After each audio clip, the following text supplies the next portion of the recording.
before I forget, because I'm absolutely going to forget at the end of service, if you have a child that you would like to have attend VBS. So this is our third or fourth year partnering with United Christian Church, United Methodist Church, and the Wesleyan Church doing VBS. If you have a child that you want to get signed up, there are some pre-registration forms out there in the lobby.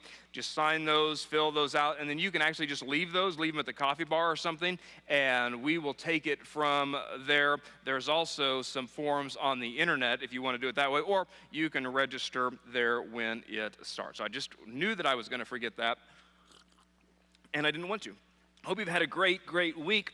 If I haven't had a chance to meet you, my name's Kyle. Get to be the pastor here, and we are winding down a series called The Full Armor of God. If you have a Bible this morning, and we're going to be all over the Scripture today, so it's going to be difficult to find one place and just kind of live there, but Ephesians chapter 6 talks about what we've been talking about, this full armor of God, and clothing ourselves with what God has given us, this armor that He's given us, so that we can withstand, so that we can stand strong when battles come our way. Here's the question that I want you to wrestle with as you kind of start this morning, just to get us thinking on the same page. What's going on in your mind? Now, for some of us, you think to yourself, you don't want to know. That's a scary place. That's not a place you want to find yourself in, because there's a lot of swirling. There's a lot of frustration. There's a lot of questions. There's a lot of sleeplessness.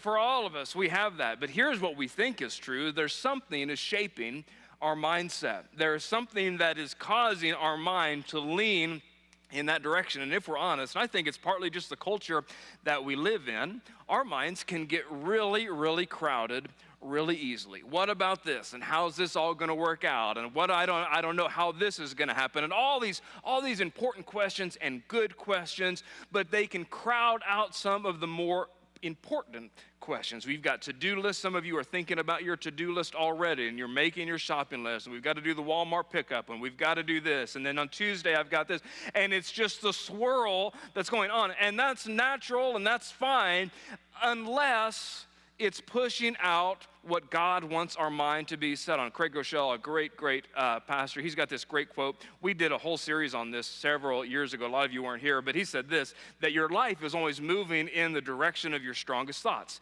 And so if my strongest thoughts are what about and how is it going to work and all these things, that pushes my life in that way. And you know this. This isn't even a Christian thing. This is just a thing, that our mindset as we go through life, it really determines a lot of our life. It determines how am I going to approach challenges.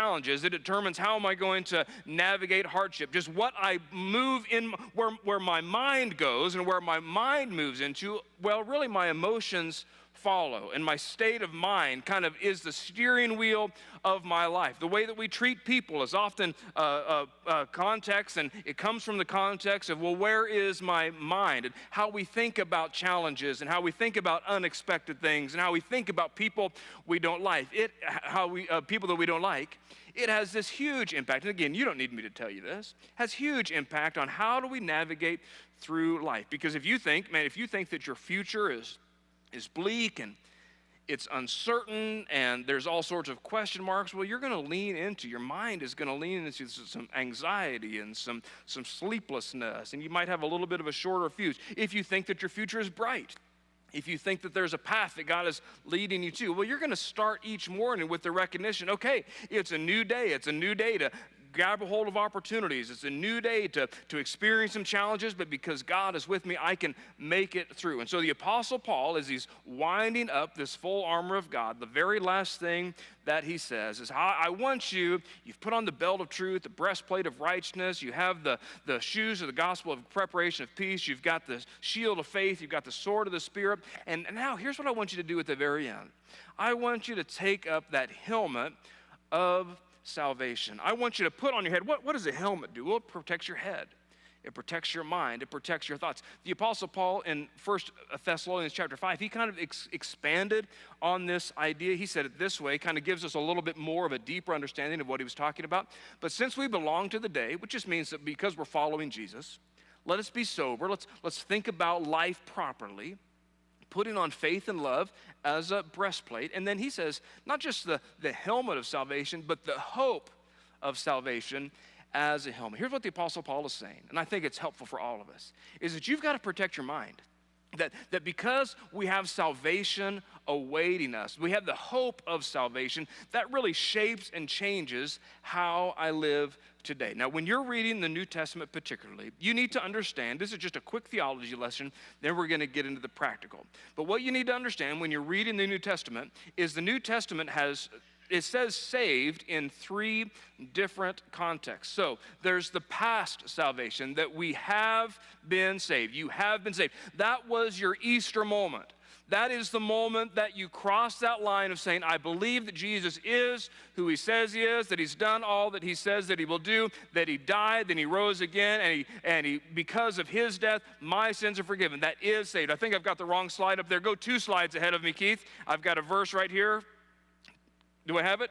Go one more. Yes. For it is by grace that you have been saved. Past. Through faith. It's not of yourselves. It is a gift of God. So that is the salvation that starts everything. It's salvation that cleanses me of my sin because of what Jesus has done. If you want the theological word for it, it's called justification. I am justified with God through faith in Jesus. But it's not just that I have been saved. When we think about being saved, we think maybe about a prayer that I've prayed sometime, and that's good. You can't go any further without that, but that's not what all that saved means. There's also that you are being saved. So there's the past, and there's the present. This, in the theological word, is called sanctification. It's the idea of that because of what Jesus has done, I'm justified through him, and now I want to day in and day out shape my life to become more and more like the image of Jesus. 1 Corinthians says it this way, for the message of the cross is foolishness to those who are perishing, but to those of us who are being saved. So I was saved because of Jesus, and now day in and day out, the way that I think, the way that I talk, the way that I interact with people, all the different decisions that I make, they're being shaped. I'm being saved. I'm being sanctified. I'm becoming more and more like the image of Jesus. It's the power of God. And then what the Apostle Paul is talking about with the helmet of salvation is future. You will be saved.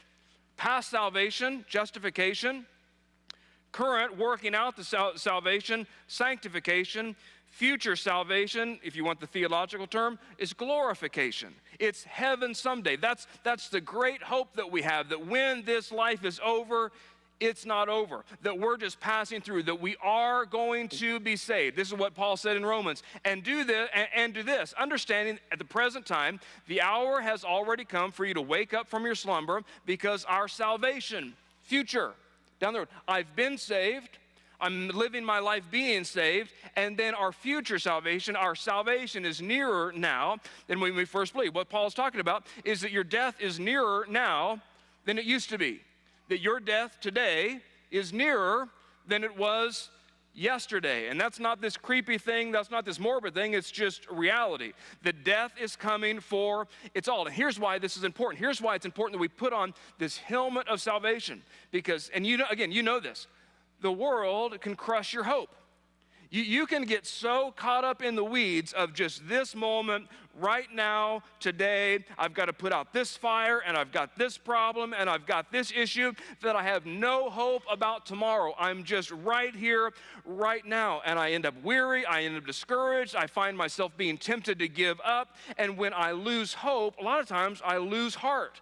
And I can quit fighting. And so the Apostle Paul says, I want you to get your eyes up. I know you've got some problems. I know you've got some issues. I know that life has not went the way that you expected it to go, and the relationship isn't working, and the business had to close, and you thought you'd be pregnant right now, or you lost the pregnancy, or whatever it is. And if you just get caught in the here and the now, it's really hopeless. But he says, put on hope as the hope of salvation. Put on salvation as a helmet. It'll guard your mind that there is something beyond right now, that I don't have to be focused on just this moment and this problem. Let me introduce you to this wonderful, wonderful lady named Florence Chadwick. Now, Florence Chadwick was the first woman to swim across the English Channel, and she swam across it both ways, and she gave herself this challenge of swimming from Catalina Island to the California coast, and that's 26 miles. And so she gets into the water and she starts swimming, and this dense, dense fog lowers down. You can read about it for yourself later. It's really great. She's got all these boats kind of surrounding her and kind of, making sure she's safe and all these things. 15 hours into the swim, the fog has continued to be just, you can't see anything. She's swimming, she's swimming, she's swimming. 15 hours into the swim, she says, get me into the boat. I cannot do this anymore. I'm totally exhausted. I cannot swim another moment. They get her into the boat, and what they realize, the fog begins to lift, and they kind of see where they're at, and she's only a half mile from shore. She was nearly there, and here's what she said. It's such a profound statement. I think that if I could have seen the shore, I would have made it. What is she saying? Well, I needed some hope. When I was just here in the moment and right now, all I could see is, man, I've just got another swim stroke and another stroke, and I couldn't see that, oh, the shore is coming closer. There wasn't the hope of I'm getting closer, and that's what we do when we don't have that helmet of salvation on. I get so bogged down in this moment, right here, right now, and I don't recognize that there is something better coming along. And so Paul points to this idea that when my life and when your life feels foggy, when it feels like all I can do is just see the next fire that I have put out, that we can lift our eyes up and I can live today in light of what's coming. So here's the big idea for today. If you fall asleep, if you can't make it through the end of the service, here's the big idea that I want you to grab onto, that my future hopes, the hope that I have of salvation, well, that impacts my present reality. That if I'm not careful, the only thing that impacts my present reality is the problems in my present reality. But if I can put on that helmet of salvation, I know that this is not all there is. I have been saved. Christ is sanctifying me. He is helping me to work out that salvation. But as I put on that helmet, I recognize, oh, the shore is on its way. And it feels in this moment that I'm just swimming stroke after stroke, and I'm not sure I'm making any progress. But when I can lift my eyes up and get above the fog, I can say, oh, this is not all that there is. I know that it feels urgent and important and devastating in the moment, but that hope of salvation, it shapes my worldview. It shapes how I go through grief. It shapes how I deal with all the different parts of my life. It helps me to recognize that suffering, it is temporary and it is painful, but it's not forever. It helps me to recognize that my best life, no matter what the commercials say, my best life is not right now. My best life is coming because of a future salvation. Wearing this helmet, it helps me to fix my eyes on not just the here and the now. I'm not saying that anything that you're going through now isn't difficult. Of course it's difficult. And of course it's painful, and of course it's real. And nobody's asking you to put your head in the sand and just have this kind of this strange idea, oh, it's not a big deal. No, it is a big deal. But it's not the only thing. There's something bigger at stake, that we can put on salvation as our helmet. So just briefly this morning, these aren't all inclusive, but I just picked out 5 that I think maybe some of us might be going through.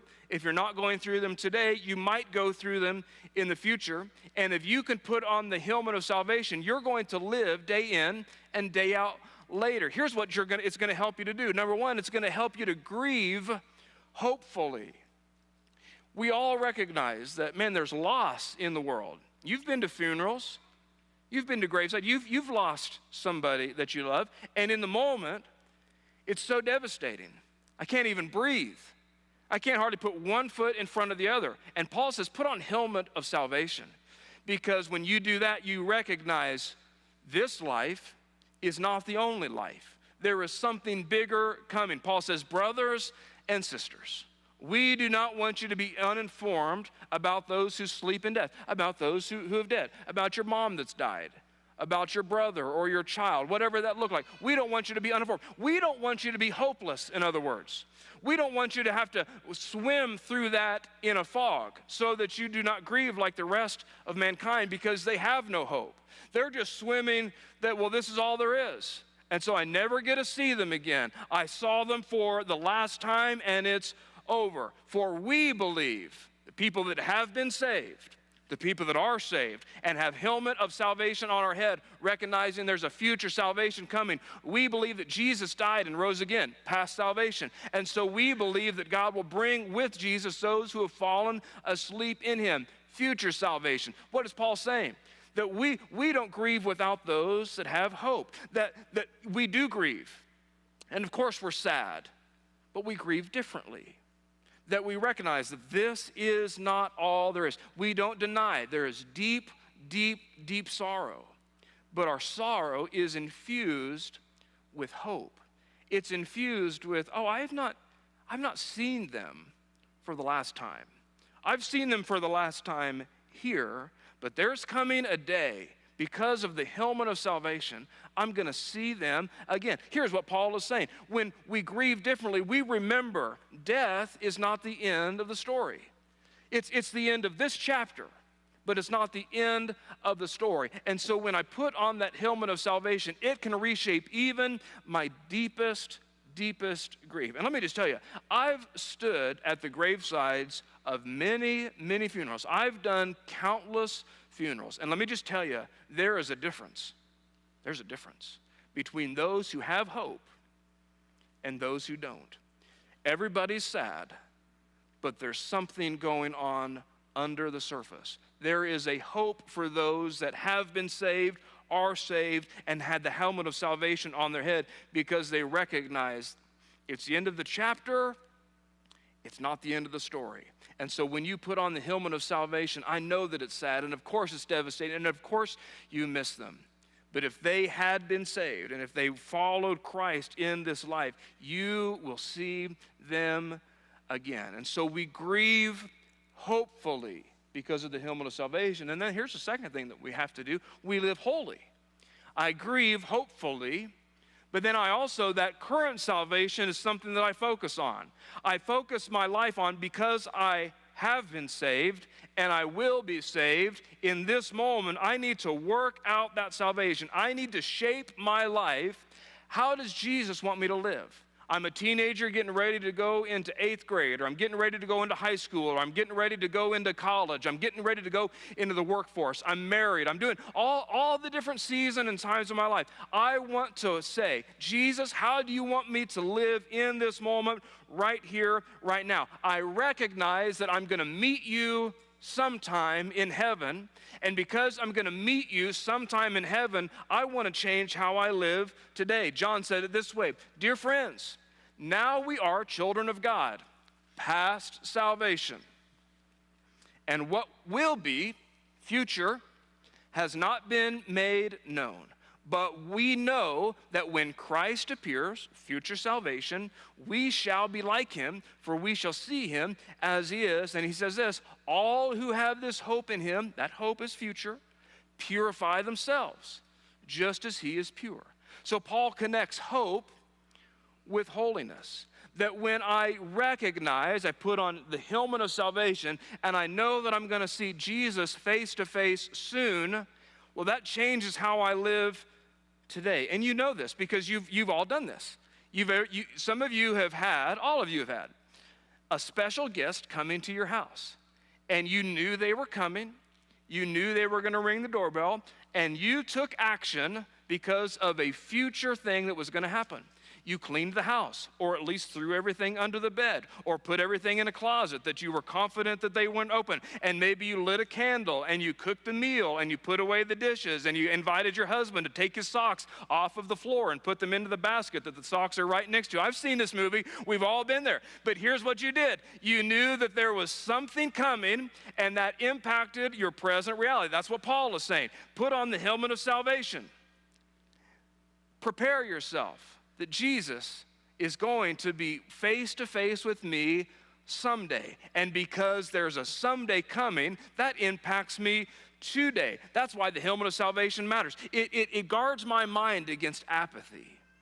It guards my mind against, well, I'll just do whatever feels good in the moment. If I live in the fog, and if I'm just paddling along with no future hope of seeing Jesus, then I just go with wherever the winds of desire take me. And if I want to do this, I'll do it. And if this feels right, I'll say it. And if my emotions tell me this, then this is the direction I go. But when I put on salvation as my hope, I recognize, oh, I'm going to see Jesus. And because something in the future is coming, it's going to impact what I do today. Here's a wonderful prayer that you should all consider. I just dare you. I just dare you this week to pray this prayer, recognizing as a hillman of salvation, I grieve hopefully, but I also live holy. Here's how this could look. Here's how this could look. Just try this prayer. Some of you, you're not sure how to pray. That's okay. Let me just show you. This is exactly how you pray. Search me, God. That's kind of scary. Because all of us can put on the church face, and all of us know how to look the part. But when I open up my life and say, God, look inside the part of me that I hide away from everybody else. Search me and know my heart. Test me and know my anxious thoughts. See if, here's the most important part, see if there's any offensive way in me. In other words, you're asking God, hey, God, if you want to point some things out in my life, then I want to be aware. If there are some things, some attitudes, some thoughts, some decisions, some direction that my life is going, search me, point it out, and then the understanding is when it's pointed out, I'm going to live differently. That holiness is about readiness. Holiness is not about fear, oh, God's going to get me. Holiness is, oh, I'm going to see Jesus at some point. And because I'm going to see Jesus at some point, that impacts how I live today. People ask me, because they watch the news and they see all the craziness and they see the wars and they see all the things that are happening and they read Revelation. And so then I get this text that says, man, is this the end? Like, is Jesus coming back soon? And here's what I tell them. And here's what I'll tell you. I don't know. I don't know. And I know that's not very encouraging, but I have no idea. But here's what I do know. Are we living in the last days? I don't know. But here's what I do know. You're living in your last days. I'm living in my last days. Is the world living in its last days? I don't know. But I'm living in my last days. That life is so fast, and it is coming to an end so quickly. So whether the world's in its last days or whether the world has thousands of years left, it doesn't really matter, because I'm living in my last days. And so I better put on the helmet of salvation, recognizing because of the hope of salvation in the future, that's going to impact. Well, I don't have to be driven by my emotions. I don't have to be driven to stab them in the back because they stabbed me in the back. I don't have to choose gossip because they gossiped about me. I can choose to live holy because of something future that's coming. What do? We grieve hopefully. We live holy, and then we think eternally. And I'm with you. We asked the question at the very beginning, what's going on in your mind? How's your thought life? And for most of us, we just think about, and I'm guilty of it, I think about this moment right here and right now, and I've got to get them over here, and I've got this schedule to keep, and I've got this thing going on, and I've got this to-do list, and I checked off one thing in my to-do list, and then 3 got added, and I've got this fire to put out over here. Oh, it's just exhausting.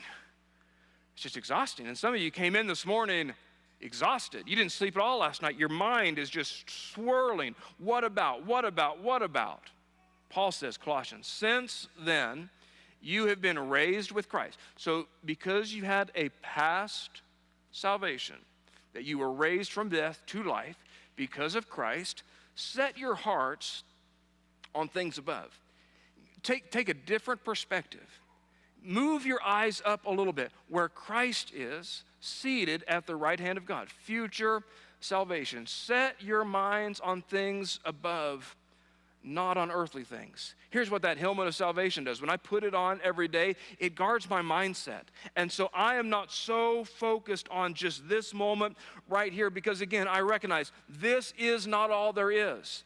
And if I wear myself out and if I get stressed and if I get anxious and I get overwhelmed by just this moment right here, right now, I might miss out on what God is leading me to in the moment because I'm just so silent. Isn't it true? Isn't it true that the things that you were worried about last year ended up okay? And the things that you spent hours and hours and your mind was swirling and you were so anxious, isn't it true that you wasted a lot of time? Jesus said, who can add any moment and any hour of their life by worrying. Well, I can't. I can't worry problems away, and you know that. Have you ever worried so well that your problems evaporate? You haven't. I promise you haven't. Now, you've worried yourself into being sick, and you've worried yourself into having a short temper, and I've worried myself into not having any sleep, but I've never worried a problem away. What happens? Well, I get so focused on the here and the now. And again, I'm not inviting you to ignore it.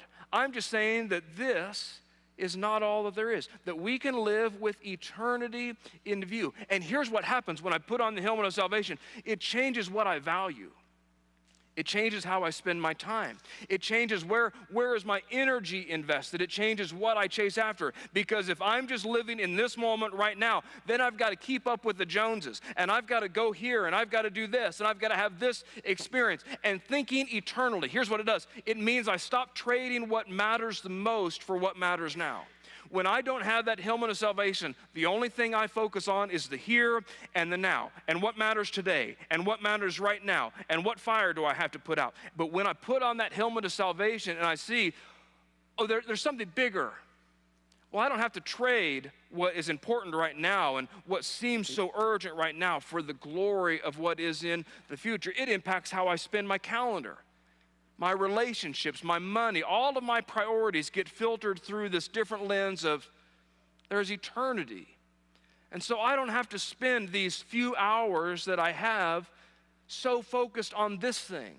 I can recognize, oh, there's something bigger. I recognize, when I have eternity in mind, I recognize, oh, I've only gotten my kids at my house for 18 years. So I can't say yes to everything every single day because, well, there's something bigger at play. David says, one of my favorite verses. If you've been here very long, you've heard me say it.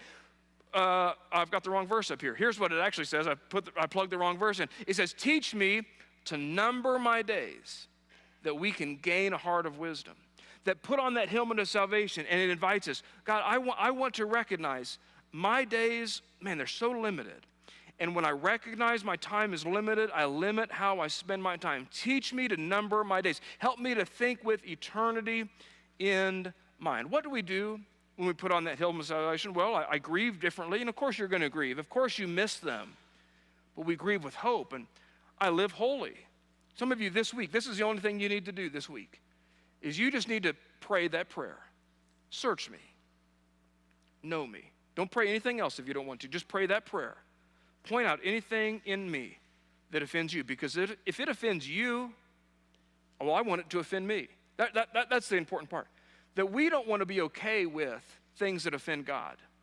Are you tracking with me? Are you with me? That I can't say this is fine if it offends God. And so that's why that verse is so powerful. Point out anything in me that offends you. Live eternally. Don't just be focused on this moment. And then this gets a little personal. Give generously. Grieve hopefully. Live holy. Think eternally. Give generously. Here's what Jesus said, Matthew chapter 6. Hey, don't store up for yourselves treasures on earth. Don't just think about this here right now. Well, moths get to it, and vermin destroy it, and it drops, and it breaks, and all the things. Thieves can break in and steal. But he says, think a little bit broader. Think a little bit bigger. Store up for yourselves treasures in heaven. Salvation is coming.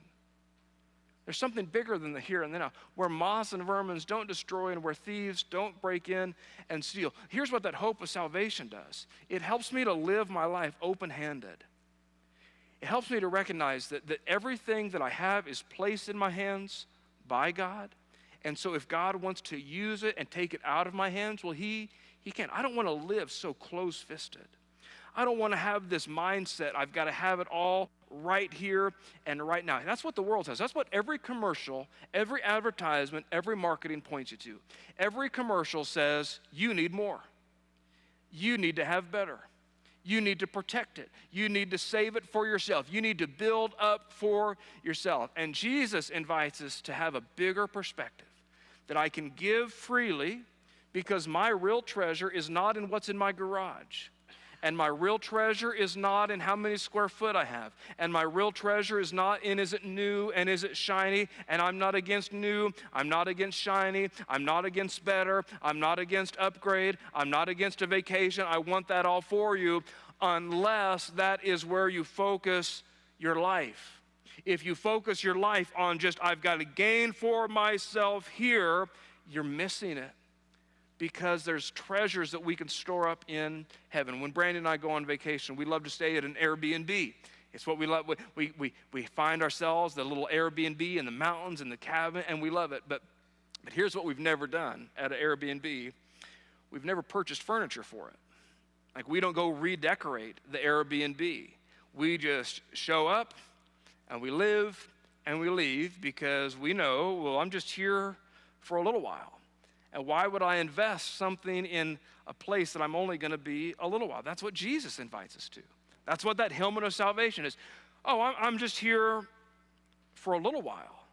I'm just here for a moment. And if I spend all of my time investing in the here and the now, well, then I miss out on what's coming. And later, let me tell you, later is longer. Later's longer. And so I want to invest in things that are later. Jesus finished his teaching. He says, where your treasure is, that's where your heart's going to be. And you know that to be true. Because let me prove to you that this is true.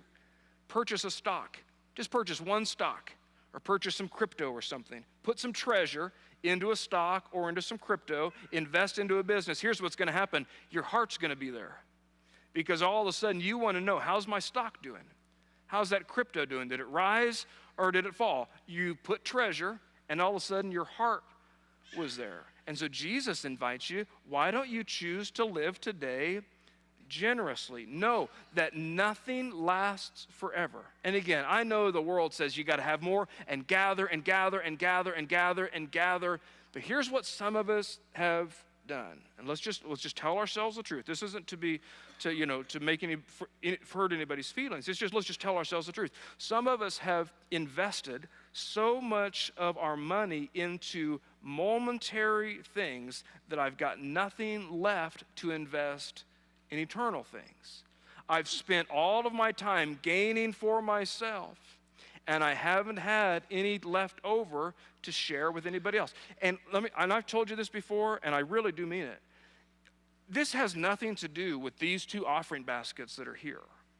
I mean, I think at some point that if you are part of this church, and if you're growing, and if you're part of what God is doing, then you probably should invest. But if that's something you never choose to do, that's totally fine. It's totally fine. But you need to invest somewhere. You need to have something bigger than just right now. And if it's never in these two baskets, that's okay. But you cannot afford to live for just this moment right now. You've got to give generously. Can I just encourage some of you, open up your hands. Have a bigger worldview. Put on that helmet of salvation. Here's the last one. See clearly. What are we doing? Because of the helmet of salvation, while I grieve hopefully, I live holy, I think eternally, I give generously, and then I can see some things that are clearly. 2 Corinthians says it this way. Therefore, we do not lose heart. Can I just say to some of you this morning, that's what I want for you so much. Because you've been generous, and you're living with the holiness in mind, and you're giving generously. But man, some of us, we maybe walked in this morning, I'm just losing heart. I'm just about to give up. I don't know if it's worth it. Can I just invite you to put on the helmet of salvation this morning? We don't lose heart. Though outwardly, just this life, we are wasting away, and you know that's true. I mean, just look at yourself in the mirror from 10 years ago. Here's what's true about you. I know you're working out and you're eating healthy and you're doing a great job. And first of all, you look great. But you're wasting away. You just are. You're wasting away. Yet, on the inside, I'm being renewed day by day. 4 hours. And listen, I know, here, let me, before we read this next verse, you might think to yourself, well, of course, Paul, your life was easy, and who's this guy? Paul had a much worse life than you had. Shipwrecked, beaten, jailed, eventually killed for his faith in Jesus, and yet he has the audacity to say, for our light and momentary troubles. Now, I know that your troubles that you're facing right now seem so overwhelming. And I know they seem so big. But Paul says, if you'll put on that helmet of salvation, and if you'll recognize there's something better coming, the trouble that you're facing right now is real, and it does seem overwhelming, but in light of eternity, they're light, they're momentary, and they're achieving something that God can use it, an eternal glory, future salvation, that outweighs them all. Here's what the helmet of salvation does. It gives us clarity in all of those seasons of life when it's painful and when it's confusing. Some of you might be in that season of life right now, just painful and confusing. And so the helmet of salvation helps me to recognize, yes, it's painful. Yes, it's confusing, but there's also something bigger that's true. There's also something that's lasting. They're light and they're momentary, not because they feel easy, but because they're just brief and small when compared to eternity. Again, later, future, it's longer. Let me finish. Here's why I know you know this is true. Because the human race continues to go on. Let me explain myself. That why would anybody get pregnant? Like, your feet are swollen, and it's painful, and you can't sleep, and you toss and you turn, and you eat weird foods. Like, I mean, you would think that one person did that, and going through the birth of pregnancy, you think, no one ever wants to do that ever again. That was miserable. And then, what happened? You held your baby. And all of those sleepless nights, and the swollen feet, and not being able to fit, and not being able to sleep, and the pain of childbirth, and all the discomfort was light, and it was momentary because you held a baby. That's what the helmet of salvation is. It's real.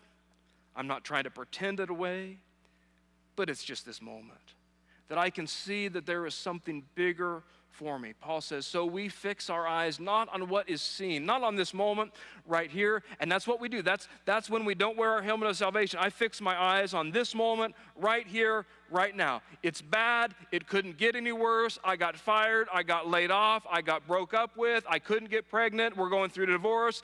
It's terrible. I agree, it is. But we fix our eyes not on what is seen, but future, what is unseen. Since what is seen it's just temporary, it's here and it's gone. But what is unseen is eternal. The author of Hebrews said something very similar. Fixing our eyes on Jesus. Listen, some of you, are you swimming through a fog this morning?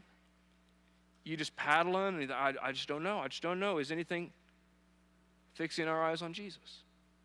The pioneer, the perfecter of our faith. He did it first. For the joy set before him, he had something in his mind future. He endured. That's what I want for you. I want you to be able to endure. The joy set before him, he endured the cross, scorning its shame, and he sat down at the right hand of the throne of God. Listen, without hope, without that helmet of salvation, all I can see is the pain that's right in front of me, the confusion that's right in front of me, the things that aren't fair that are going on in my life that's right in front of me. But with that helmet of salvation giving me hope, I can see that not only is things just temporary, but if I'll allow it to, God can make it purposeful. He can use it for something. What did we say at the beginning? That my future hope impacts my present reality. There is something in all of our life impacting my present reality. Your present reality is being impacted. You have to decide, what are you going to allow it to? What is going to impact my present reality? Is it just the overwhelming nature of what's going on in my life today? Well, that's going to impact my reality. If all I focus on is the right here and the now, it impacts my present reality. But future hope, salvation, helmet of salvation, it is bad. And I don't like it. And I wouldn't have asked for it. but instead it shapes how I live. I don't want to spend my life chasing after momentary things. I don't have to spend my life worried about what if all the things that I've gained and gathered with my money and spent all my money on, what if it get destroyed? And what if the house gets broke into? Man, I've lived generously, so I've got treasure in heaven. I can live holy, and I know everybody wants me to do this, and I've got this invitation, and it feels so right in the moment, but I've got an appointment with Jesus coming. And so because of my appointment with Jesus, I'm going to change the way that I live today. And yes, there's loss, and yes, we go to funerals, and yes, we're sad, but I grieve with hope. Where's your hope? Where's your hope? That's the question you've got to ask. Where is your hope? Jesus invites you that it can be in him and with him, that your mind can be fixed on something bigger. Put on the helmet of salvation. It'll change. I promise. It'll change the way that you live today. Let me pray for you. Heavenly Father, would you let this word just be rooted so deeply in our hearts? Because some of us, like Florence, we're swimming and we're doing the best that we can, and we're paddling away, and we don't feel like we're making any progress. Some of us, we feel like we're going backwards. Some of us, we don't understand why would you even let something like this happen? And if we're honest, we've kind of losing out on some hope. For some of us, we've just spent our whole life, and everything that comes in, I spend it on me. Lord, would you help us to put on that helmet of salvation, to recognize that because of my past salvation, and there's something future coming for me. And so help us to live in light of eternity. Help us make decisions today based on what's coming for us in the future. Lord, for all of us, this pushes us in different directions. All of us need this in different areas. But I pray that your Spirit would make this come alive in our life in whatever way that we need it to. It's in your name that we pray. Amen. Amen. Thanks, guys. All right. Well, thank you guys for being here today. If you guys are new here, we'd just like to invite you to go to newtogateway.com, fill out a little information.